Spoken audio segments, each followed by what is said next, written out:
Hello and welcome to filler form. I am Aleem Akhtar, sociology teacher at filler form.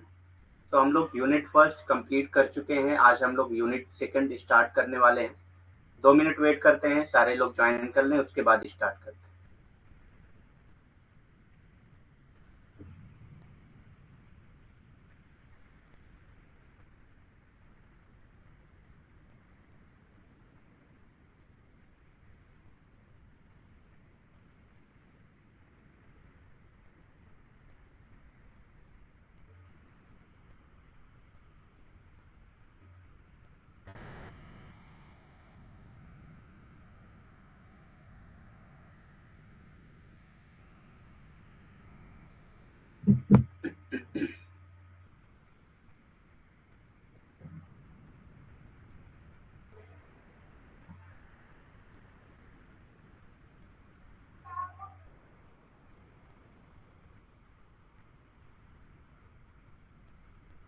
Good evening all.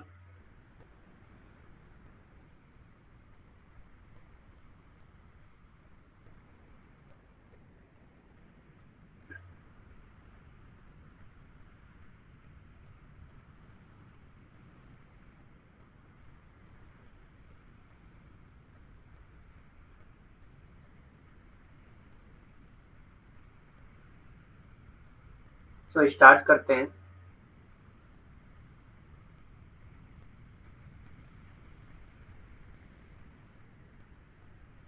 सो आज हम लोग सबसे पहले research methodology करेंगे।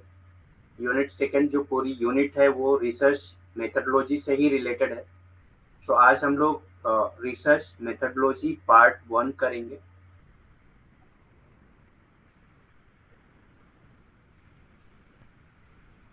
1 minute.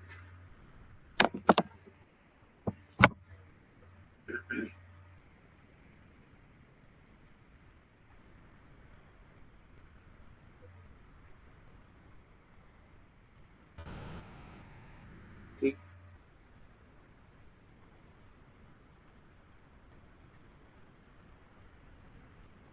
So difference between natural science and social science. सबसे पहले हम लोग ये समझते हैं कि natural science and social science में क्या डिफरेंस है।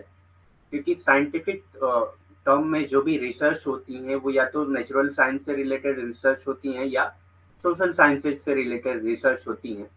तो अब ये दोनों में डिफरेंस क्या है, पहले सोशल साइंस और नेचुरल साइंस में क्या डिफरेंस है, ये समझना बहुत जरूरी है। ठीक। प्राकृतिक विज्ञान और सामाजिक विज्ञान के बीच क्या अंतर है, ये समझना जरूरी है। Natural science sciences are a branch of science that deals with the natural world. ठीक। तो नेचुरल साइंस क्या है, ब्रांच ऑफ साइंस है जो नेचुरल वर्ल्ड्स के साथ डील करती है। नेचुरल साइंस क्या है, अ branch of science which deals with the natural world. Natural world मतलब कि जो हमारे आसपास के नेचुरल वर्ल्ड्स होते हैं, जैसे कि बहुत सारे चेंजेस जो भी नेचर के टर्म में जो भी चीजें आती हैं वो सब नेचुरल साइंसेज में आ जाती है। नेचुरल वर्ल्ड मतलब हमारे आसपास जो भी इन्वायरमेंट है वो हमारा नेचुरल वर्ल्ड होता है। प्राकृतिक विज्ञान और सामाजिक विज्ञान के बीच क्या अंतर है, सबसे पहले हम लोग प्राकृतिक विज्ञान देखेंगे। प्राकृतिक विज्ञान विज्ञान की एक शाखा है जो प्राकृतिक दुनिया से संबंधित है। तो ये विज्ञान की ऐसी शाखा है जो प्राकृतिक दुनिया से संबंधित है। प्राकृतिक दुनिया से संबंधित मतलब कि जो हमारी प्राकृतिक दुनिया है, जो मतलब हमारे आसपास के जो वातावरण है वो क्या है, हमारी प्राकृतिक दुनिया है। और उसी प्राकृतिक दुनिया से संबंधित जो विज्ञान होता है उसको प्राकृतिक विज्ञान कहा जाता है।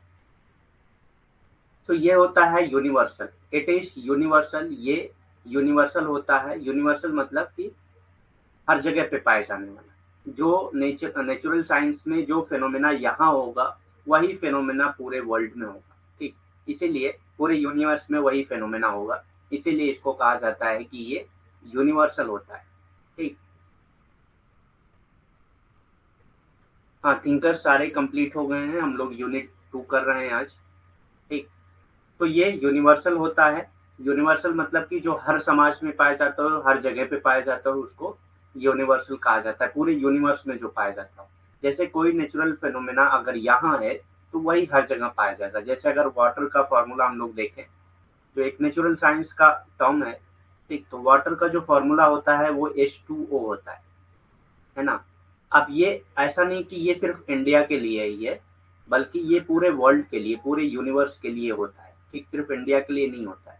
इसीलिए इसको कहा जाता है कि ये जो है यूनिवर्सल होती है। नेचुरल साइंसेज जो है वो यूनिवर्सल होती हैं। ये यूनिवर्सल होती हैं, यानी कि जो भी नेचुरल साइंसेज हैं वो हर समाज में पाई जाती हैं। चैप्टर का नाम, पूरे चैप्टर का नाम रिसर्च मेथडोलॉजी है। ठीक, तो हम लोग अभी पूरा पहले बेसिक कर रहे हैं, उसके बाद हम लोग कल से स्टार्ट करेंगे टॉपिक वाइज। ठीक, सो इट इज यूनिवर्सल, मतलब कि ये हर समाज में पाया जाता है, पूरे यूनिवर्स में पाया जाता है। जैसे अगर हम पानी का सूत्र देखें तो H2O होता है, तो ये सिर्फ भारत के लिए नहीं है बल्कि पूरे वर्ल्ड के लिए, पूरे दुनिया के लिए। ठीक, तो इसी तरह नेचुरल साइंस के जो भी टर्म्स होते हैं, जो भी कॉन्सेप्ट होते हैं, वो यूनिवर्सल होते हैं, वो हर जगह पाए जाते हैं और सेम होंगे। लेकिन सोशल साइंस के साथ ऐसा नहीं है। सोशल साइंस में जो फेनोमेना यहाँ पे अप्लाई हो रहा है, वही फेनोमेना हर जगह पे नहीं अप्लाई होगा, क्योंकि जो सोशल साइंस है वो अलग अलग होती है, वो यूनिवर्सल नहीं होती है। कि कोई एक्शन अगर यहाँ पे हो रहा है तो जरूरी नहीं है कि उस एक्शन की मीनिंग हर समाज में वही होगी। ठीक, कोई एक्शन की मीनिंग यहाँ पे अलग हो सकती है, कहीं और पे अलग हो सकती है। ठीक,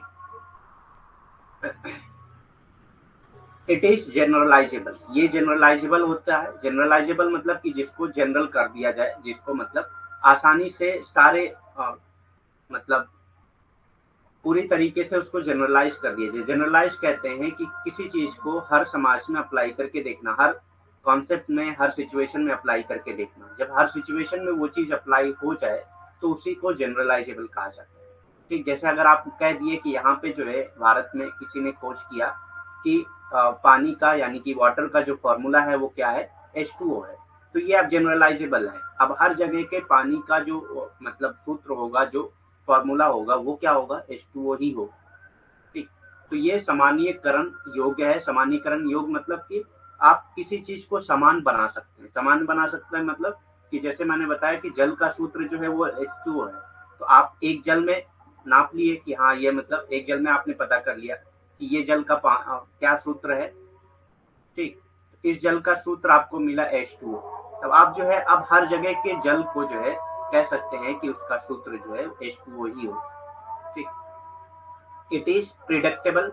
प्रिडिक्टेबल मतलब इसको आप प्रिडिक्ट कर सकते हैं, आसानी से आप प्रिडिक्ट कर सकते हैं, अंदाजा लगा सकते हैं। ये प्रेडिक्टेबल होता है, मतलब इसका अंदाजा आप लोग लगा सकते हैं।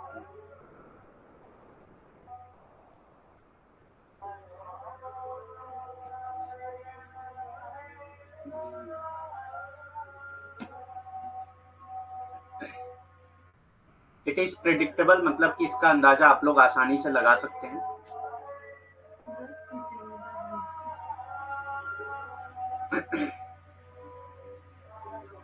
जैसे कि मैंने बताया ना, यहाँ पे आपने जल का सूत्र निकाल लिया H2O, वाटर का फॉर्मूला आपने H2O निकाल लिया।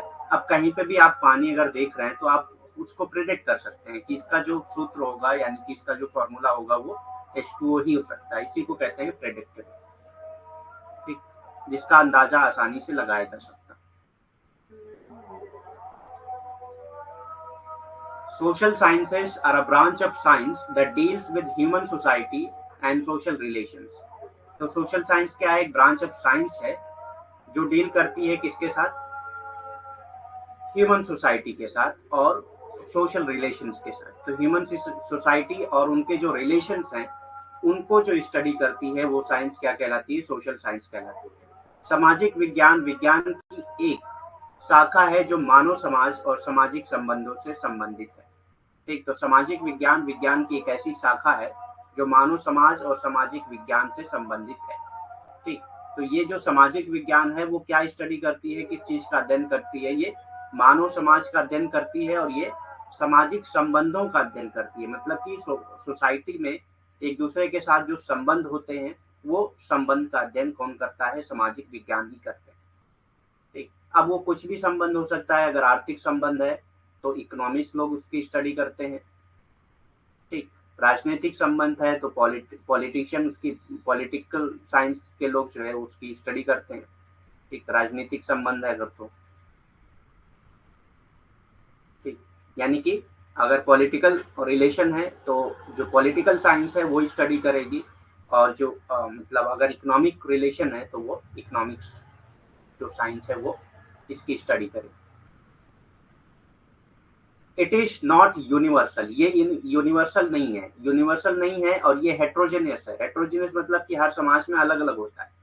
ठीक, जो रिलेशन यहाँ पे पाया जा रहा है इंडिया में ह्यूमन बीइंग के अंदर, जरूरी नहीं है कि वो रिलेशन हर जगह पे पाया जाता हो। किसी फैक्टर की वजह से हो सकता है कुछ रिलेशन इंडिया में ऐसे हों जो बाकी समाज में ना पाए जाते हैं।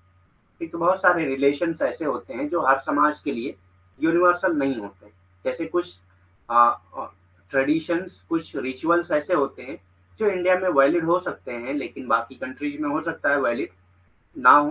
ठीक, या मतलब उसकी मीनिंग अलग, दोनों चीजें हो सकती हैं। तो इसीलिए कहा जाता है कि ये सार्वभौमिक नहीं है, ये सार्वभौमिक नहीं है, विषम है, मतलब हर समाज में ये अलग अलग होते हैं।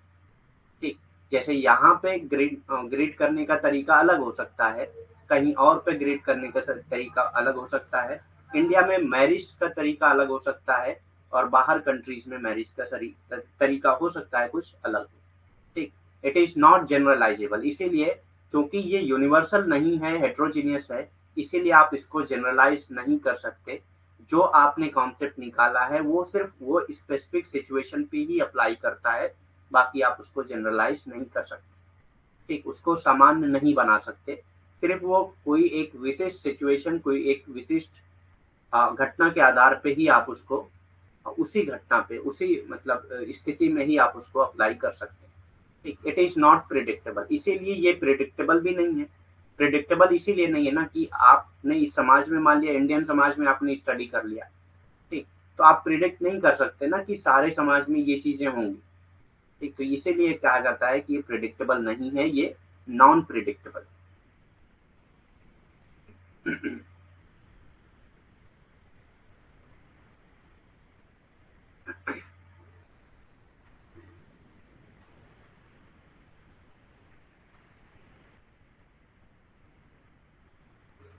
रिसर्च मेथडोलॉजी, अब रिसर्च मेथडोलॉजी का जो कॉन्सेप्ट है इसका मतलब क्या होता है। हम लोगों ने थिंकर्स को पढ़ते वक्त उनकी रिसर्च मेथडोलॉजी भी पढ़ी है। आज हम लोग देखते हैं कि रिसर्च मेथडोलॉजी का मतलब क्या होता है। ठीक, research methodology is a way of explaining how a researcher intend to carry out their research. तो मेथड, रिसर्च मेथडोलॉजी क्या है कि कैसे एक रिसर्चर जो है वो कोई रिसर्च कैरी आउट करना चाह रहा है। ठीक, कोई भी रिसर्च करने के लिए वो रिसर्च कौन कौन से मेथड यूज करेगा, कौन कौन से तरीके यूज करेगा, किस तरह से वो पूरे रिसर्च करेगा, वो सबका जो मेथड है कि किस तरह से वो करेगा, सारी प्रोसेस जो है वो क्या कहलाती है, रिसर्च मेथडोलॉजी कहलाती है। अनुसंधान पद्धति ये समझाने का एक तरीका है कि एक शोधकर्ता अपने शोध को कैसे पूरा करना चाहता है। ठीक, तो वो अपने शोध को कैसे पूरा करना चाहता है, वो पूरी जो प्रतिक्रिया है, वो पूरी प्रतिक्रिया वो पूरी प्रक्रिया जो है वो पूरा बताएगा। ठीक, प्रक्रिया वो पूरी बताएगा कि क्या क्या करेगा, कैसे डाटा कलेक्शन होगा, कहाँ से जो है इंफॉर्मेशन इकट्ठा करेगा, और किस तरह से वो उसको एनालाइज करेगा, या किस तरह से उसको कंक्लूजन निकालेगा। ये सारी चीजें जो है वो अपने अनुसार अनुसंधान क्रियाविधि में बताएगा। ठीक, तो ये एक तरीका है बताने का। ठीक, it is a logical systematic plan to resolve a research problem. तो ये क्या है, लॉजिकल सिस्टमेटिक प्लान है। लॉजिकल भी होना चाहिए, सिस्टमेटिक होना चाहिए। ऐसा नहीं है कि आप कोई भी प्लान बना लें जो इलॉजिकल हो और सिस्टमेटिक ना हो। ठीक, तो जो भी प्लान आप बनाएंगे वो क्या होगा, लॉजिकल के साथ साथ सिस्टमेटिक भी होगा। ठीक, और किसी भी जो रिसर्च प्रॉब्लम आपने लिया है, रिसर्च प्रॉब्लम मतलब होता है टॉपिक, जो भी आपकी रिसर्च की टॉपिक होती है वो, उसको रिसर्च प्रॉब्लम कहा जाता है। तो जो जो रिसर्च प्रॉब्लम है, उस रिसर्च प्रॉब्लम को आपकी जो रिसर्च मेथोडोलॉजी है वो रिजॉल्व करने के काबिल है या नहीं है।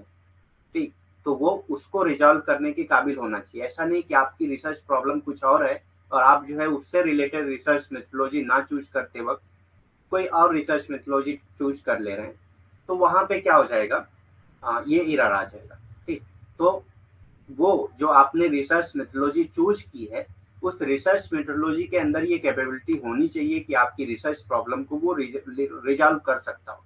जैसे मैं एक एग्जांपल अगर दूं, हिंदी में पढ़ देता हूँ एक बार, उसके बाद मैं एग्जांपल दे रहा हूँ। ये एक शोध समस्या को हल करने के लिए एक तार्किक व्यवस्थित योजना है।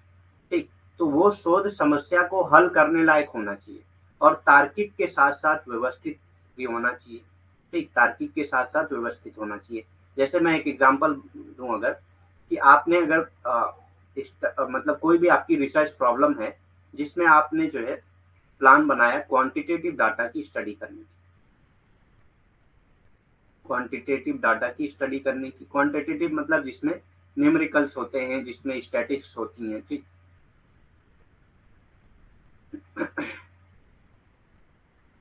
ठीक, तो आपने क्वांटिटेटिव डाटा की स्टडी करने का प्लान बनाया और आपने जो है क्या ले लिया, रिसर्च मेथोडोलॉजी ऐसी ले ली जो किस डाटा में यूज होती है, जो क्वालिटेटिव डाटा में यूज होती है। तो यहाँ पे आपका एरर आएगा। ठीक, तो रिसर्च मेथोडोलॉजी का जब आप प्लान बताएंगे, जब रिसर्च मेथोडोलॉजी आप डिसाइड करेंगे, तो उसके साथ साथ आपको ये भी देखना होगा कि वो उस रिसर्च प्रॉब्लम को सॉल्व करने के काबिल है या नहीं। ठीक, तो सिस्टमैटिक और लॉजिकल के साथ साथ वो उसके अंदर कैपेबिलिटी होनी चाहिए उस प्रॉब्लम को सॉल्व करने की।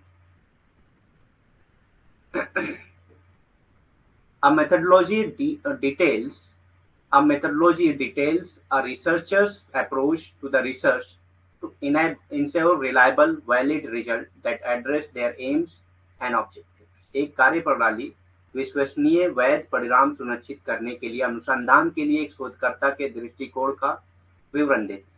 तो ये जो है मेथोडोलॉजी क्या करती है, बताती है कि रिसर्चर के बारे में पूरी डिटेल में कि किस तरह से वो रिसर्च करेगा, जो क्या होगा, रिलायबल भी होगा, वैलिड भी हो, वैलिड रिजल्ट भी देगा।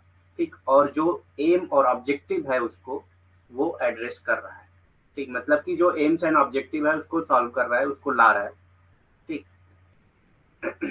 अनुसंधान के लिए एक शोधकर्ता के दृष्टिकोण का विवरण देती है जो उनके लक्ष्यों और उद्देश्यों को संबोधित करती है। तो आपकी जो मेथोडोलॉजी होगी, जो कार्य प्रणाली होगी, वो आपके जो लक्ष्य हैं उस रिसर्च से, जो उद्देश्य है उस रिसर्च से, वो पूरा हो रहा है कि नहीं, ये भी जरूरी है उसमें समझना।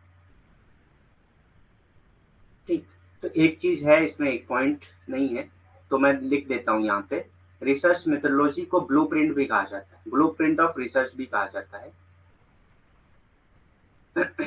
ब्लूप्रिंट कहते हैं जब आप कोई भी प्लान बनाते हैं तो उसका एक ब्लूप्रिंट बनाते हैं कि कैसे कैसे ये काम होगा। कोई भी काम करने के लिए जब आप प्लान बनाते हैं तो उसका एक ब्लूप्रिंट भी बनाते हैं। तो वो ब्लूप्रिंट क्या है, एक तरह का प्लान है। ठीक, तो इसीलिए रिसर्च मेथोडोलॉजी को रिसर्च का ब्लूप्रिंट भी कहा जाता है, blueprint of research.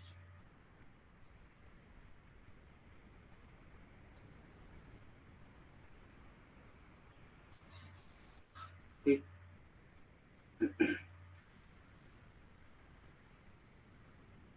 Philosophy of social science, सामाजिक विज्ञान का दर्शन।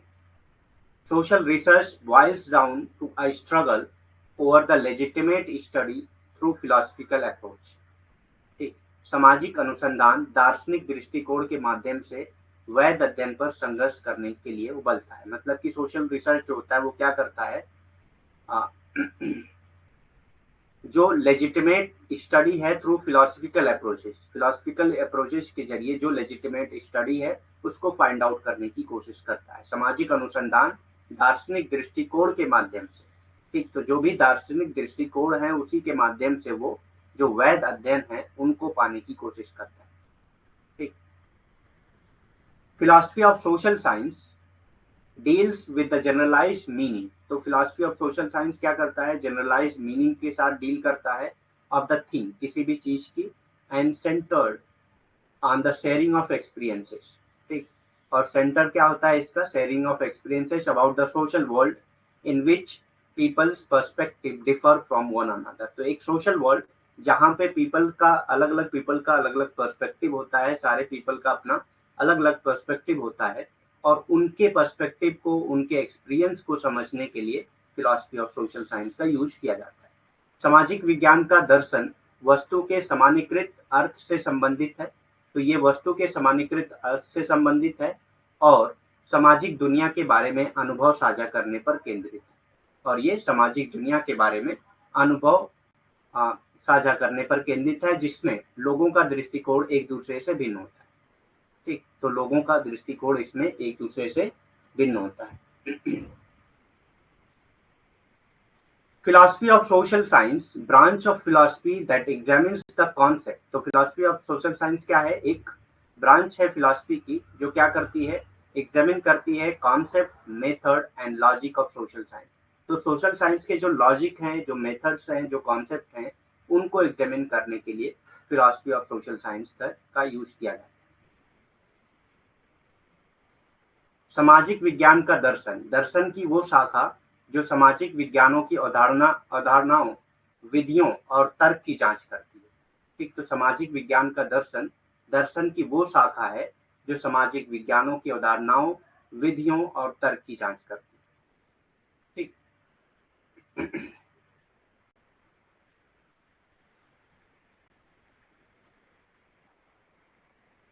the philosophy of social science is consequently a meta-theoretical endeavor, a theory about theories of social life।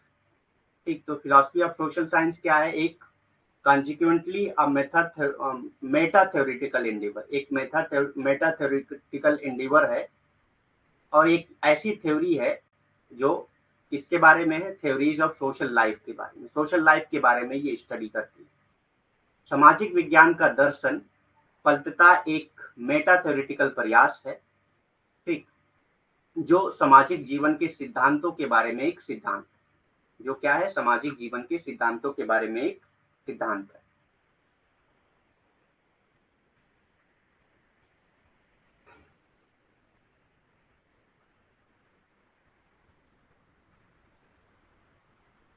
Philosophy of science, विज्ञान का दर्शन। Philosophy of science is a branch of philosophy concern with foundation, methods and implication of science. ठीक, तो ये किसकी study करता है? ये ज्यादातर इसका कॉन्सर्न क्या होता है?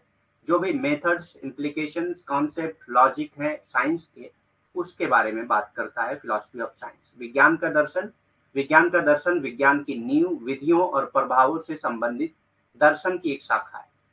ठीक, विज्ञान का दर्शन विज्ञान की नींव, विधियों और प्रभावों से संबंधित दर्शन की एक शाखा है। The central question of this study concern what qualifies as science.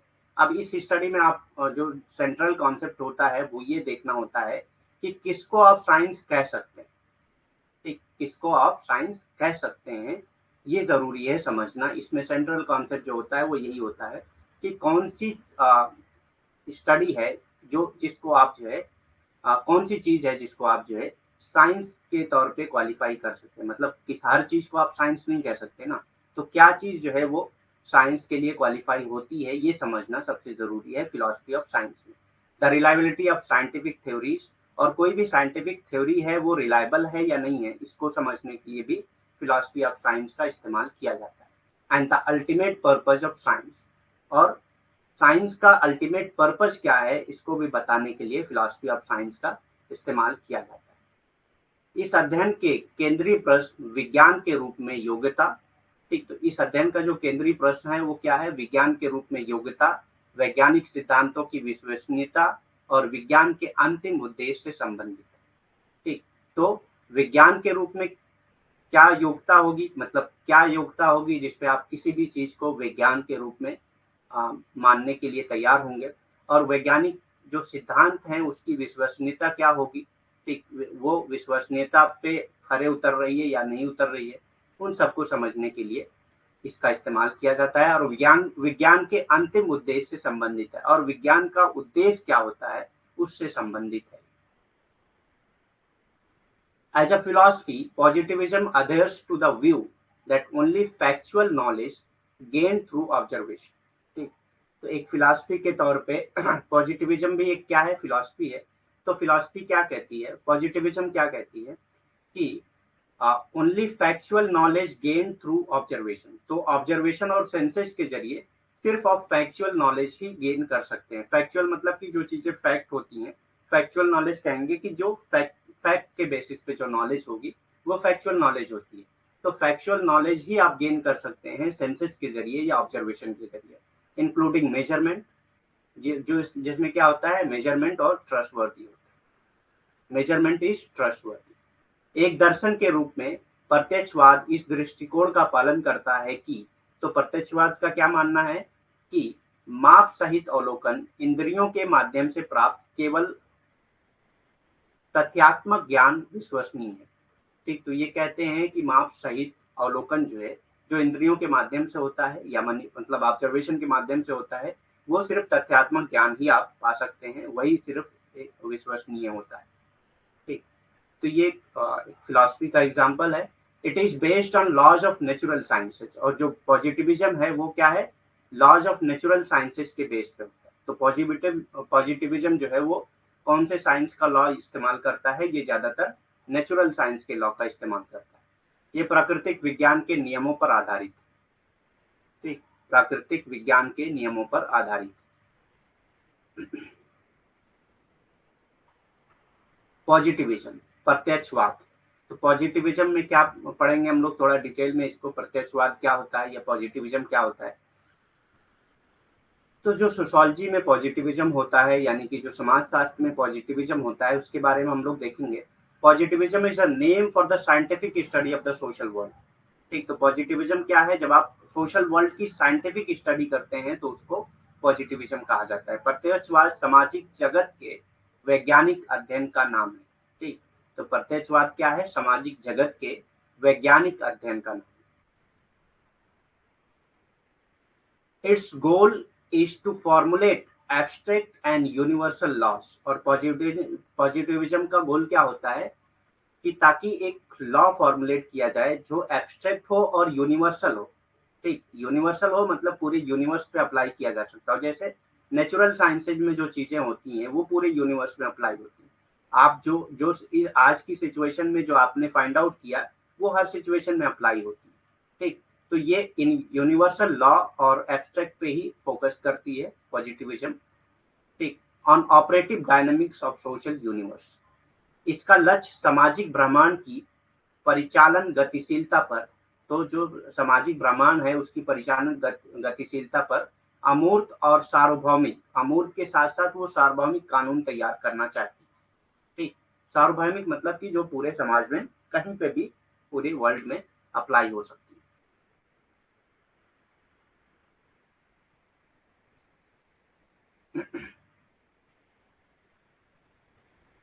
A law is a statement. अब लॉ को क्या है, अब यहाँ पे जो लॉ है वो, हाँ, जो हम लोग कानून के बारे में जो लॉ के बारे में पढ़ते हैं वो नहीं है, बल्कि यहाँ पे लॉ क्या है, फिलॉसफी में जो लॉ होता है वो क्या होता है, a law is a statement about relationship among forces in the universe. तो लॉ क्या है, एक ऐसा स्टेटमेंट है जब आप जो है यूनिवर्स में जो फोर्सेस हैं उनके बीच में रिलेशनशिप बताने की कोशिश करते हैं, तो उस टाइम पे जो आपका स्टेटमेंट होता है वही लॉ कहलाता है। ठीक, तो a law is a statement about relationship among forces in the universe. तो हम क्या करते हैं, यूनिवर्स में जो फोर्सेज हैं उनके रिलेशनशिप की स्टडी करते हैं। तो उनके रिलेशनशिप की स्टडी करते वक्त जो आप एक स्टेटमेंट देते हैं वही लॉ होता है। एक कानून ब्रह्मांड में बलों के बीच संबंधों के बारे में एक बयान है। ठीक, तो जो भी समाज में संबंध होते हैं उसके बारे में आप जो स्टेटमेंट देते हैं, ठीक, जो भी वर्ल्ड में मतलब रिलेशंस होते हैं, संबंध होते हैं, नेचुरल चीजों में या मतलब सामाजिक चीजों में कुछ भी हो सकता है, तो उसके बारे में जो आप एक बयान देते हैं उसी बयान को ही कानून कहा जाता है फिलॉसफी में। ठीक, positivism is aligned with hypothetico deductive. ठीक, तो ये भी क्वेश्चन आता है कभी कभी, positivism is aligned with hypothetico deductive. प्रत्यक्षवाद को हाइपोथेटिको डिडक्टिव के साथ संरेखित किया जाता है, मतलब इसके साथ जोड़ा जाता है इसको। ठीक, पॉजिटिविज्म को जो है हाइपोथेटिको डिडक्टिव डिडक्टिव के साथ जोड़ा जाता है, तो ये याद रखिएगा आप। फॉलोअर ऑफ पॉजिटिविज्म, पॉजिटिविज्म के फॉलोअर कौन कौन है, प्रत्यक्षवाद के अनुयायी कौन कौन है, ये पढ़ते हैं हम लोग। तो हम लोग चूंकि सोशोलॉजी पढ़ रहे हैं तो सोशोलॉजी में कौन कौन फॉलोअर ऑफ पॉजिटिविज्म है वो देखेंगे। वैसे फॉलोअर तो बहुत हैं, लेकिन सोशोलॉजी में जिनको हमको पढ़ना है वो उनमें कौन कौन से लोग जो है पॉजिटिविज्म को फॉलो करते हैं वो देखते हैं। तो सबसे पहले हैं अगस्ट कोम्ट। ठीक, Auguste Comte, Emile Durkheim, Saint Simon and Herbert Spencer, ये सारे जो थिंकर जो है वो पॉजिटिविज्म को फॉलो करते हैं, प्रत्यक्षवाद को फॉलो करते हैं।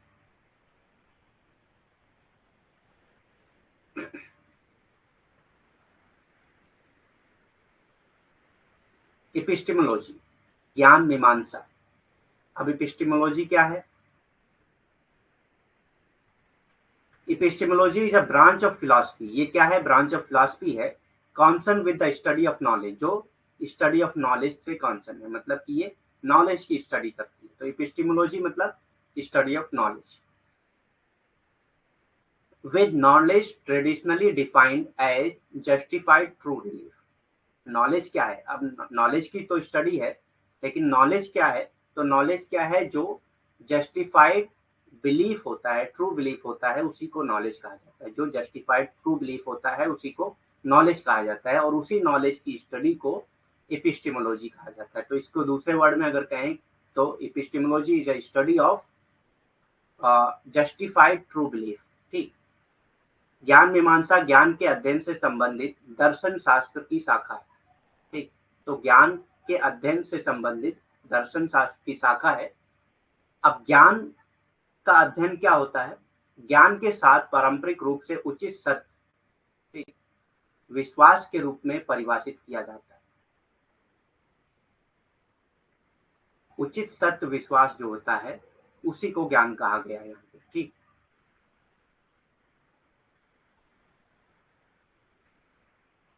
Rationalist epistemology. अब एपिस्टेमोलॉजी में एक कॉन्सेप्ट आता है रेशनलिस्ट एपिस्टेमोलॉजी, तर्कवादी ज्ञान मीमांसा। तो ये तर्कवादी या रेशनलिस्ट एपिस्टेमोलॉजी क्या होती है देख लेते हैं एक बार। Rationalism is epistemology. In epistemology is the view that knowledge does not come from the senses. तो जो रेशनलिस्ट हैं वो ये मानते हैं कि नॉलेज जो है वो सेंसेस के जरिए नहीं आता है। ठीक। तो जो रेशनलिस्ट एपिस्टेमोलॉजी को मानने वाले हैं वो ये कहते हैं कि जो नॉलेज है वो किससे नहीं आता है? वो कभी भी सेंसेस के जरिए नहीं आता।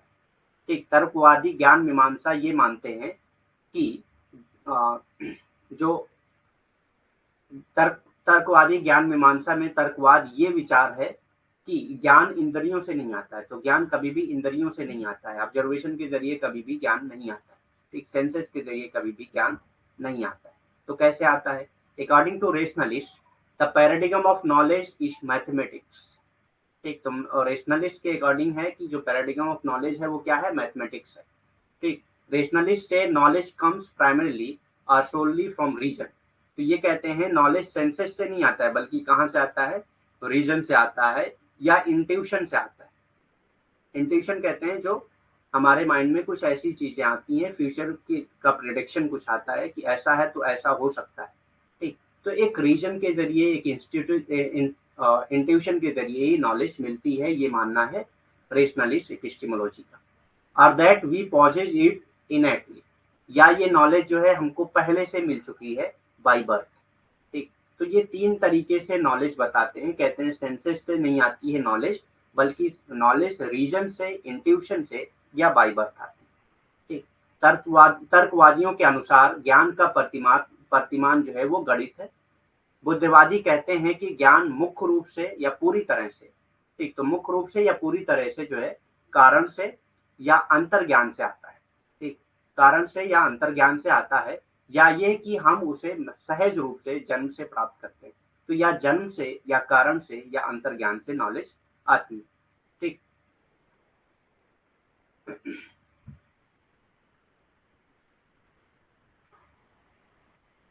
इमैनुअल कांट कहते हैं अप्रायरी का कॉन्सेप्ट इन्होंने दिया है। अप्रायरी मतलब बिफोर एक्सपेरिमेंट। तो इमैनुअल कांट कहते हैं कि जो ये रेशनलिस्ट एपिस्टेमोलॉजिस्ट हैं वो अप्रायरी पे बिलीव करते हैं। ठीक। Before experiment.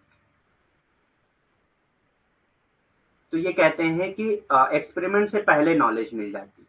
ठीक। क्योंकि नॉलेज आपको रीजन से मिल रहा है, बाय बर्थ से मिल रहा है, तो एक्सपेरिमेंट के बगैर मिल रहा है ना। अगर बाय बर्थ से मिल रहा है तो किसी को एक्सपेरिमेंट तो है नहीं, एक्सपेरिमेंट से पहले नॉलेज मिल रहा है। तो अगर एक्सपेरिमेंट से पहले नॉलेज मिल रहा है तो उसी को इन्होंने नाम दिया है अप्रायरी। तो ये इमैनुअल कांट का कॉन्सेप्ट है अप्रायरी। ठीक। इमैनुअल कांट कहते हैं कि अप्राथमिकता, अप्राथमिकता मतलब कि जहां पे आपको प्रयोग से पहले ज्ञान मिल जाता हो उसको अप्राथमिकता का नाम दिया है इमैनुअल कांट ने। और इसके बारे में डेस्कार्टस कहते हैं। ठीक। डेस्कार्टस भी जो है वो रेशनलिस्ट एपिस्टेमोलॉजी से बिलीव करते हैं और ये कहते हैं कि I think therefore I am. मैं सोचता हूँ इसलिए मैं हूँ। ये बहुत फेमस कॉन्सेप्ट है, ये भी पूछा जाता है एग्जाम में, और ये भी बिलीव करते हैं कि नॉलेज जो है वो एक्सपेरिमेंट से पहले मिलता है। ठीक। डिस्कसर्स ये कहते हैं कि मैं सोचता हूँ इसलिए मैं जिंदा हूँ। ठीक, मैं सोचता हूँ इसलिए मैं हूँ। ठीक। तो ये क्या है, एक तरह का ये है कि ये मानते हैं कि जो प्रयोग से पहले हमको ज्ञान मिल जाता है। ठीक। तो ये जो कोटेशन है ये आपको याद रखना है, ये एग्जाम में पूछा गया है। I think therefore I am. उसके बाद आता है एम्पिरिसिज्म, अनुभववाद। अब ये एम्पिरिसिज्म कहाँ है, जहां पे नॉलेज जो है वो एक्सपेरिमेंट के थ्रू मिलती है। In philosophy empiricism is an epistemological theory. तो ये क्या है, एक एपिस्टेमोलॉजिकल थ्योरी है, और हमने पढ़ा है कि एपिस्टेमोलॉजी क्या है, study of knowledge. Therefore that hold that knowledge और जस्टिफिकेशन कम्स फ्रॉम और प्राइमरी फ्रॉम सेंसरी एक्सपीरियंसेस। और ये कहते हैं कि नॉलेज जो है वो सेंसरी एक्सपीरियंस के जरिए आता है। मतलब जो चीज आप सेंस करते हैं, जो एक्सपीरियंस करते हैं, उसके जरिए नॉलेज आता है। मतलब कि रेशनलिस्ट एपिस्टेमोलॉजी से ये अलग है, उसके विपरीत है। ठीक। दर्शन के अनुभववाद एक ज्ञान मीमांसीय सिद्धांत है जो ये मानता है कि ज्ञान या औचित्य केवल या मुख्य रूप से संवेदी अनुभव से आता है। तो ये संवेदी अनुभव मतलब कि जो भी आप अपनी जिंदगी में, जो भी अपनी लाइफ में आप अनुभव करते हैं, उसके जरिए या आपके इंद्रियों के माध्यम से ही जो ज्ञान है वो आता है, ये अनुभववादी मानते हैं। ठीक। अब इसमें इमैनुअल कैंट इनके लिए क्या कहते हैं, अप्रोस्टेरिटी कहते हैं। ठीक। अप्रोस्टेरिटी। ठीक। अप्रोस्टेरिटी, आफ्टर एक्सपेरिमेंट। ठीक। अप्रोस्टेरिटी क्या है, आफ्टर एक्सपेरिमेंट। मतलब कि यहाँ पे जो आपको नॉलेज मिलता है वो एक्सपेरिमेंट के बाद मिलता है। एक्सपेरिमेंट से पहले आपको यहाँ पे कोई नॉलेज नहीं मिलता है। जब आप प्रयोग करते हैं, प्रयोग के बाद आपको नॉलेज मिलता है, प्रयोग से पहले आपको नॉलेज नहीं मिलती। ठीक। तो ये अप्रोस्टेरिटी। जॉन लॉक भी इसके जो है फॉलोअर हैं, कि मतलब एक्सपेरिमेंट के बाद नॉलेज मिलती है, इसको मानने वाले हैं। टेबुला रासा का कॉन्सेप्ट इन्होंने दिया है जॉन लॉक ने। ठीक। तो टेबुला रासा का कॉन्सेप्ट भी पूछा जाता है एग्जाम में। जॉन लॉक ने टेबुला रास का कॉन्सेप्ट दिया है। अब इसमें क्या है, टेबुला रासा का क्या मतलब होता है, an absence of preconceived ideas. तो ये कहते हैं कि आपके पास पहले से कोई आइडिया नहीं होती। प्री कंसीव्ड आइडिया मतलब जो पहले से आपके माइंड में मौजूद हो, ऐसी आइडियाज जो है वो पहले से मौजूद नहीं होती, लेकिन जो है वो आपको एक्सपेरिमेंट के थ्रू मिलता रहता है। ठीक। एक्सपीरियंस के थ्रू आपको मिलता रहता है, या प्री डिटरमाइंड गोल नहीं होते हैं। ठीक। जैसा कि जो है रेशनलिस्ट एपिस्टेमोलॉजी वाले मानते हैं। तो ये कहते हैं कि पहले से आपके पास कोई नहीं होता, एक क्लीन स्लेट की तरह होता है। क्लीन स्लेट मतलब आपने देखा होगा स्लेट जो है वो सादा होता है। तो क्लीन स्लेट यानी कि ऐसा स्लेट है जो क्लीन है। जैसे जैसे आप एक्सपेरिमेंट करते जाएंगे वैसे वैसे आपको नॉलेज गेन होता जाएगा। ठीक। जॉन लॉकी कहते हैं, टेबुला रासा का कॉन्सेप्ट देते हैं, पूर्व कल्पित विचारों या पुनर्निर्धारित लक्ष्यों की अनुपस्थिति होती है। ठीक। मतलब कहते हैं कि कोई भी पूर्व निर्धारित लक्ष्य नहीं होते हैं, या पूर्व कल्पित विचार नहीं होते हैं, बल्कि एक साफ स्लेट की तरह हमारा माइंड होता है। और जैसे जैसे हम एक्सपेरिमेंट करते जाते हैं, जैसे जैसे प्रयोग करते जाते हैं, हमारे नॉलेज हमको जो है नॉलेज मिलता जाता है। मतलब हमको जो सच्चाई है वो सच मिलता जाता है। ठीक। फ्रांसिस बैकन भी इसके फॉलोअर हैं, डेविड लूम भी इसके फॉलोअर हैं। ठीक। तो ये सारी चीजें आपको याद रखना है।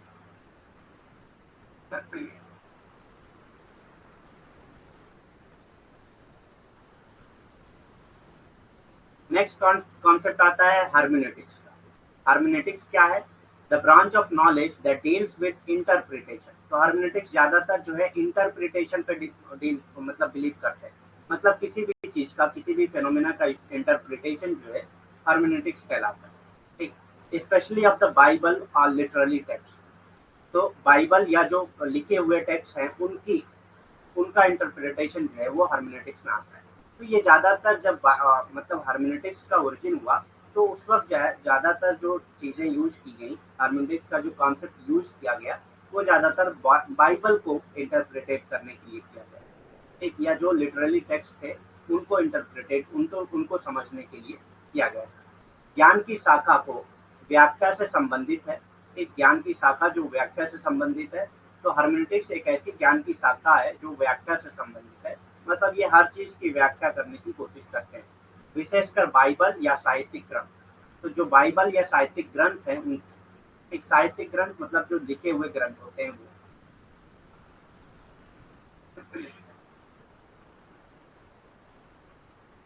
तो Schleiermacher was a hermeneutics figure. तो स्लेमरकर क्या है, एक hermeneutics फिगर है, वो introduce the concept of intuition, जिन्होंने इंट्यूशन का कॉन्सेप्ट इंट्रोड्यूस किया। ठीक, Schleiermacher considered to be the father of hermeneutics, और इन्हीं को फादर ऑफ hermeneutics भी माना जाता है, तो ये नाम आपको याद रखना है। तो स्लेमरकर एक hermeneutics फिगर थे जिन्होंने अंतर ज्ञान की अवधारणा पेश की। तो ये भी याद रखना है कि उन्होंने अंतर ज्ञान की अवधारणा पेश की, और स्लेमरकर जो है वो hermeneutics के जनक माने जाते हैं। ठीक, he attempted to understand life by constructing imaginatively the situation of an era, the psychological condition of the author and providing self-empathy। ठीक, तो ये कहते हैं किसी भी चीज को समझने के लिए आपको एक इमेजिन करना होगा, मतलब एक सिचुएशन, आपकी सिचुएशन में वो टेक्स्ट लिखा गया, और उस वक्त उस जो जो ऑथर जिसने लिखा है उसकी साइकोलॉजिकल कंडीशन क्या थी, इसको पहले आपको समझना होगा, तभी आप टेक्स्ट को समझ पाएंगे, ये कहते हैं। ठीक, जिन्होंने कल्पनात्मक रूप से एक युग की स्थिति, मतलब कि जो जिस वक्त वो लिखा गया उसकी स्थिति क्या थी, और लेखक की जो मनोवैज्ञानिक स्थिति क्या थी, उसको पहले आपको समझना होगा, तभी आप उस ग्रंथ को, उस साहित्यिक लेख को समझ पाएंगे।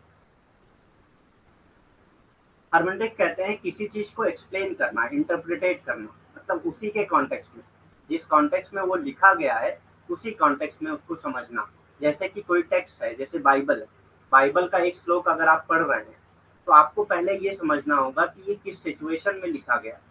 ठीक, उस वक्त की क्या सिचुएशन थी जब ये लिखा गया, और जिसने लिखा है, जो उसका ऑथर है, वो उसकी क्या साइकोलॉजिकल कंडीशन थी, पहले उसको समझना होगा, तभी आप इस टेक्स्ट को समझ पाएंगे। इसी को हर्मेनेटिक्स कहा जाता है। ठीक, जिन्होंने कल्पनात्मक रूप से एक युग की स्थिति, मतलब कि जब वो लिखा गया, जो लेख है वो जब लिखा गया, कोई जरूरी नहीं बाइबल, किसी भी लेख को अगर आप हर्मेनेटिक्स पर्सपेक्टिव से देखते हैं तो आपको सबसे पहले ये देखना होगा कि जिस युग में वो लिखा गया उस वक्त की स्थिति क्या थी, और जो लेखक है उसकी मनोवैज्ञानिक स्थिति क्या थी। जब तक आप ये नहीं समझ पाएंगे तब तक आप उस टेक्स्ट को, उस लेख को नहीं समझ पाएंगे। ठीक, और हार्मेनेटिक्स पर्सपेक्टिव से अगर आप स्टडी करते हैं तो आपको वही, जैसे कि वेबर ने हार्मेनेटिक्स का कॉन्सेप्ट यूज किया है, तो उन्होंने कहा है कि जब जब भी आपको कोई एक्शन समझना होगा तो एक्टर के पर्सपेक्टिव से समझना है। ठीक, एक्टर के पर्सपेक्टिव से क्यों समझना है, क्योंकि एक्शन आप जो एक्टर कर रहा है, अब वो किस सिचुएशन में कर रहा है और उसकी कंडीशन क्या थी, जब तक आप वो नहीं समझ पाएंगे तब तक आप एक्टर के पर्सपेक्टिव से उस एक्शन को नहीं समझ पाएंगे। ठीक, तो हार्मेनेटिक्स का सिंपल मतलब ये है कि जिस सिचुएशन में वो चीजें हुई हैं, वो टेक्स्ट जिस सिचुएशन में वो एक्शन हुआ है और जिसने एक्शन किया है उसकी साइकोलॉजिकल कंडीशन क्या थी, इन सबको इंटरप्रिटेट करने का एक प्रोसेस है, एक मतलब कहेंगे एक सिस्टम है, जिसको हर्मेनेटिक्स का नाम दे दिया गया है। ठीक,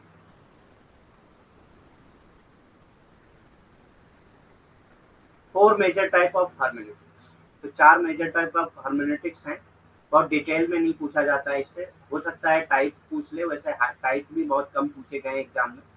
ठीक, in the history of biblical interpretation, तो बाइबलिकल यानी कि बाइबल के इंटरप्रिटेशन की हिस्ट्री में अगर देखा जाए तो चार तरह की हर्मेनेटिक्स पाई जाती हैं, have emerged.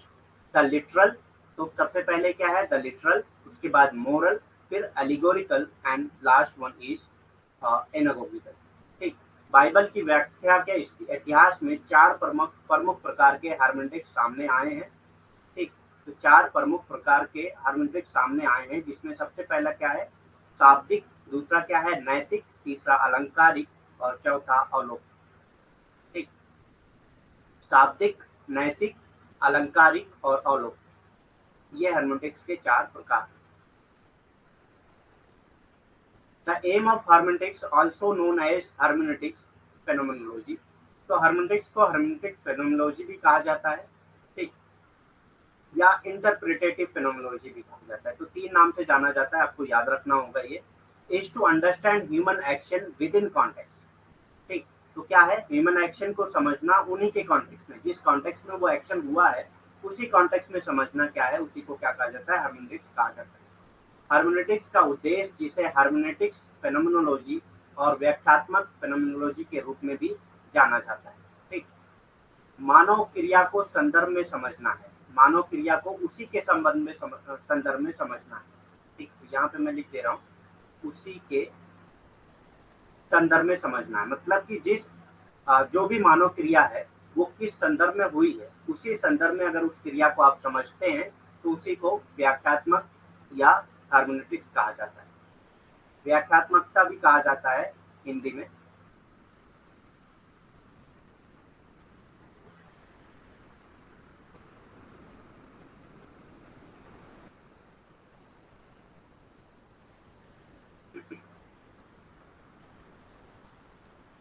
In sociology, hermeneutics is the interpretation and understanding of social events। तो सोशोलॉजी में hermeneutics का क्या यूज होता है?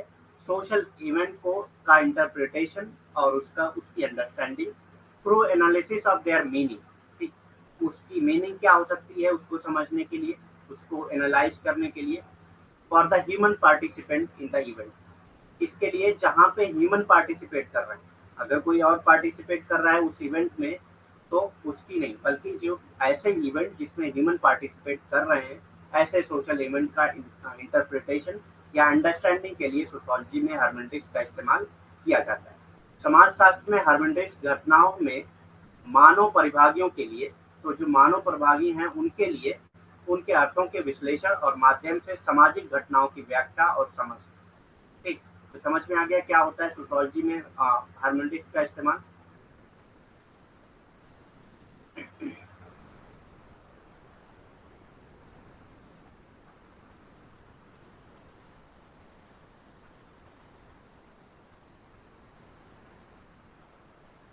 ठीक है, देखते हैं ऑब्जेक्टिविटी क्या होती है। सिर्फ ऑब्जेक्टिविटी करके हम लोग क्लास लीव करेंगे।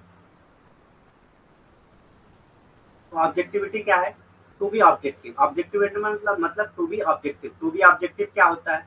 ऑब्जेक्टिव कहते हैं जब आप किसी भी सिचुएशन में, किसी भी फिनोमेना में अपने बिलीफ डालते हैं तो वो क्या है? ऑब्जेक्टिविटी में आ जाता है। ठीक, तो वो ऑब्जेक्टिविटी में आ जाता है। ऑब्जेक्टिविटी मतलब कि जैसे आप किसी फेनोमेना की स्टडी कर रहे हैं, मतलब आप मान लेते हैं कास्ट सिस्टम पे आपने स्टडी कर रहे हैं, जाति व्यवस्था पे आप जो है अध्ययन कर रहे हैं और आप अपनी जाति को बेहतर मानते हुए चल रहे हैं। ठीक, और आप जब स्टडी कर रहे हैं तो आप जिस जाति के हैं उस जाति के हिसाब से सोच रहे हैं, तो ये क्या हो गया?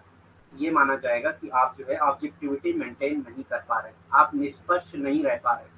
ठीक, to be objective a researcher must not allow their values. अपनी वैल्यू जो है आपको नहीं लाना है उस रिसर्च में। आपकी क्या वैल्यूज, क्या बिलीफ है उसको अलग रखना है। जो रिस्पोंडेंट है उनकी क्या वैल्यूज, क्या बिलीफ है उसके हिसाब से आपको समझना होगा। देयर बायस, आपको बायस नहीं होना। बायस मतलब कि किसी को सपोर्ट नहीं करना है। ठीक, are their views to impact on their research, और अपना व्यूज भी नहीं लगाना है जिसकी वजह से आपके रिसर्च पे कोई इम्पैक्ट हो। एनालाइज और फाइंडिंग, एनालिसिस और फाइंडिंग, तो आपके रिसर्च पे आपकी वैल्यूज नहीं आनी चाहिए, आपके एनालिसिस पे आपकी वैल्यूज नहीं आनी चाहिए, या फाइंडिंग में भी आपकी वैल्यूज नहीं आनी चाहिए जिसकी वजह से आपकी रिसर्च पे कोई इम्पैक्ट आता। ठीक, आप क्या सोच रहे हैं, आपकी जात क्या है, मतलब उसके बाद मतलब आपकी क्या बिलीफ हैं, क्या वैल्यूज हैं, क्या आइडियाज हैं, ये सब नहीं आना चाहिए आप अगर रिसर्च कर रहे हैं तो। अगर उसमें ऑब्जेक्टिविटी मेंटेन करना चाह रहे हैं तो वस्तुनिष्ठ होने के लिए एक शोधकर्ता को अपने मूल्यों, एक निष्पक्षवाद होने के लिए होगा ये, निष्पक्षवाद होने के लिए एक शोधकर्ता को अपने मूल्यों, अपने पूर्वग्रहों या अपने विचारों को अपने शोध विश्लेषण या निष्कर्षों पर प्रभाव डालने की अनुमति नहीं देना चाहिए। तो आपके मूल्य क्या हैं, ठीक, इससे आपको मतलब नहीं होना चाहिए। आपके विचार क्या हैं वो आपके शोध में नहीं नजर आना चाहिए। ठीक, जैसे कि आप जो है अगर फीमेल पे स्टडी कर रहे हैं, अब फीमेल की बहुत सारी फाइंडिंग हो सकता है ऐसी आए जो मेल के खिलाफ हो, लेकिन अगर आप मेल हैं तो आप सोचते हैं कि नहीं, मेल ही मतलब अच्छे होते हैं। ठीक, तो यहाँ पे क्या हो जाएगा, एक तरह से ये माना जाएगा कि आप जो है ऑब्जेक्टिविटी मेंटेन नहीं कर पा रहे। एक तरह से न्यूट्रल होना है। हाँ ठीक है, आपने सही बोला है, न्यूट्रल होना मतलब कि आपको किसी का पक्ष नहीं लेना, अपना भी नहीं लेना। ठीक, जो आपकी फाइंडिंग आ रही है उसको जैसी फाइंडिंग आ रही है वैसी रखना है। जैसे आपका डाटा मिल रहा है वैसे डाटा को रखना है, उसमें भी कोई भी छेड़छाड़ नहीं करना। ठीक। For research to be reliable and to be consider scientific, एक रिसर्च को रिलायबल बनाने के लिए, रिलायबल मतलब कि वो विश्वसनीय है या नहीं, ठीक, या उसको साइंटिफिक कंसीडर करने के लिए ऑब्जेक्टिविटी सबसे ज्यादा जरूरी होती है। ठीक। अनुसंधान के विश्वसनीय होने और वैज्ञानिक माने जाने के लिए वस्तुनिष्ठता यानी कि निष्पक्षता सर्वोपरि होता है। ठीक। निष्पक्षता होगा ये।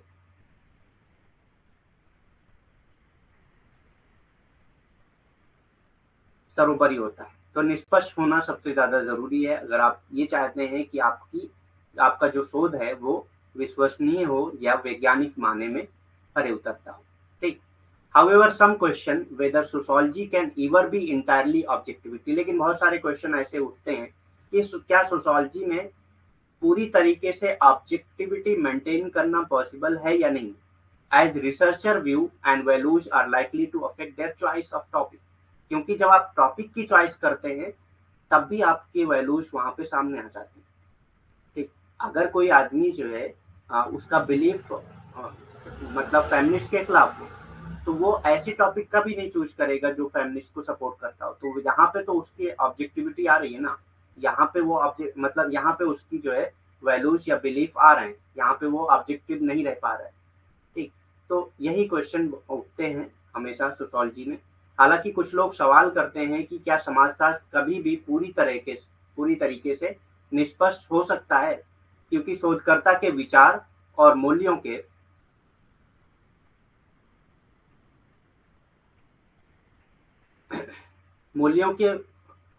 मूल्य उनके विषय की पसंद को प्रभावित करते हैं, क्योंकि आप अपने मूल्य के आधार पर, अपने विचार के आधार पर ही किस टॉपिक पे आपको शोध करना है, किस विषय पे आपको शोध करना है, ये आप चूज करते हैं।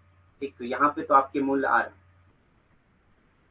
Weber argued that while sociologists should be interested in the subjective views of their subject, they should remain objective in their research.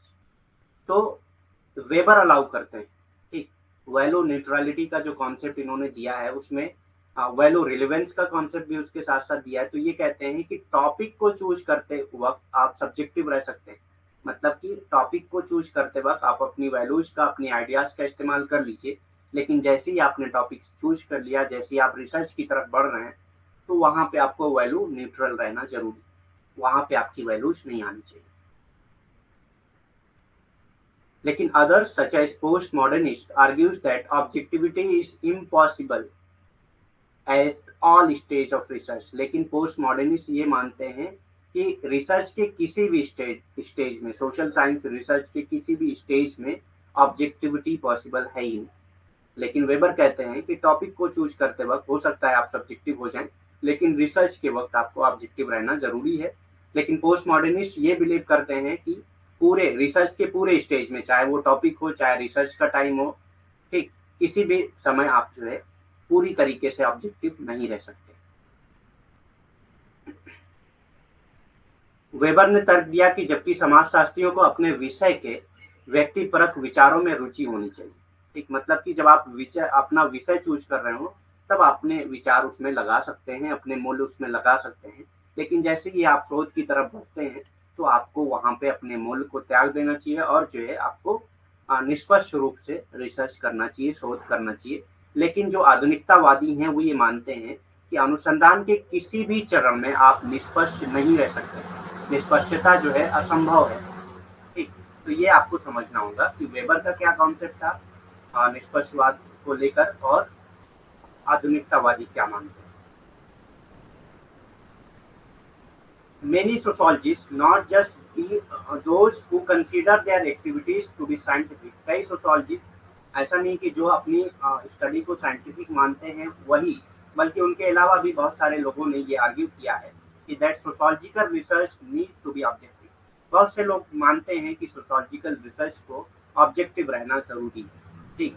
कई समाजशास्त्री न केवल वे जो अपनी गतिविधियों को वैज्ञानिक मानते हैं, तर्क देते हैं कि समाजशास्त्री शोध को वस्तुनिष्ठ होना चाहिए, निष्पक्ष होना चाहिए। ठीक। निष्पक्ष होना चाहिए।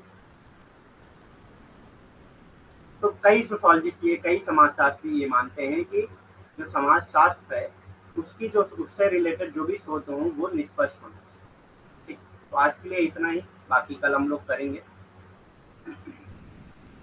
और भी कोई क्वेश्चन है तो कर सकते हैं। Any question?